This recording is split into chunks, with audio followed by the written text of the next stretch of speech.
10 ലക്ഷം രൂപ നൽകിയെന്ന ദല്ലാൽ നന്ദകുമാറിന്റെ ആരോപണം സ്ഥിരീകരിച്ച് ശോഭാ സുരേന്ദ്രൻ. തൃശൂർ ഓട്ടുപാറയിലെ സ്വന്തം പേരിലുള്ള 8 സെന്റ് സ്ഥലം വിൽക്കാൻ വേണ്ടിയാണ് പണം കൈപ്പറ്റിയതെന്ന് ശോഭാ സുരേന്ദ്രൻ പറഞ്ഞു.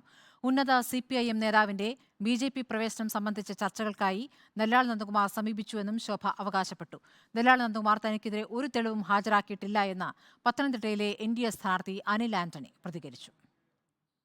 തിരഞ്ഞെടുപ്പ് പ്രചാരണം അന്തിമഘട്ടത്തിൽ നിൽക്കെ തനിക്കെതിരെ അഴിമതി ആരോപണം ഉന്നയിക്കുന്നതിന് പിന്നിൽ CPM ആണെന്ന് പറഞ്ഞുകൊണ്ടാണ് ശോഭാ സുരേന്ദ്രൻ പ്രതികരിച്ചത്.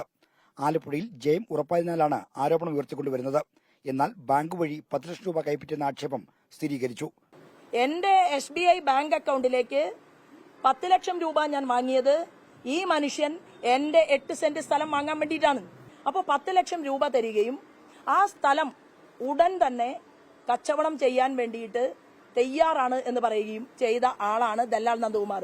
ഉന്നത CPM നേതാവിന്റെ BJP പ്രവേശനം സംബന്ധിച്ച ചർച്ചകൾക്കായാണ് ദല്ലാൽ നന്ദകുമാർ തന്നെ സമീപിച്ചതെന്നും ഉന്നത നേതാവിന്റെ പേര് ഇപ്പോൾ വെളിപ്പെടുത്തുന്നില്ലെന്നും ശോഭാ സുരേന്ദ്രൻ പറഞ്ഞു. മാർക്സിസ്റ്റ് പാർട്ടിയിലെ ഉന്നതനായിട്ടുള്ള നേതാവ് കണ്ണൂർക്കാരനെ BJPയിൽ ചേർക്കാനും ആണ് ദല്ലാൽ നന്ദകുമാർ ഞാനുമായിട്ട് സൗഹൃദം സ്ഥാപിച്ചത്. നന്ദകുമാർ ഹാജരാക്കിയ തെളിവിനെ തള്ളി അനിൽ ആന്റണി രംഗത്തെത്തി.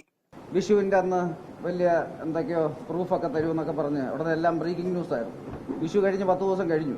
അപ്പോൾ ഇലക്ഷന് 2 ദിവസം മുമ്പായി. എന്നിട്ടും തെളിവൊന്നുമില്ല. ഇന്നും ആൻഡൊക്കെ പറഞ്ഞു തെളിവ് എന്റെ ഇൻസ്റ്റാഗ്രാമിൽ കിടക്കുന്ന ഒരു ഫോട്ടോയാണ് തെളിവായിട്ട് കാണിക്കുന്നത്. റിപ്പോർട്ടർ ആലപ്പുഴ.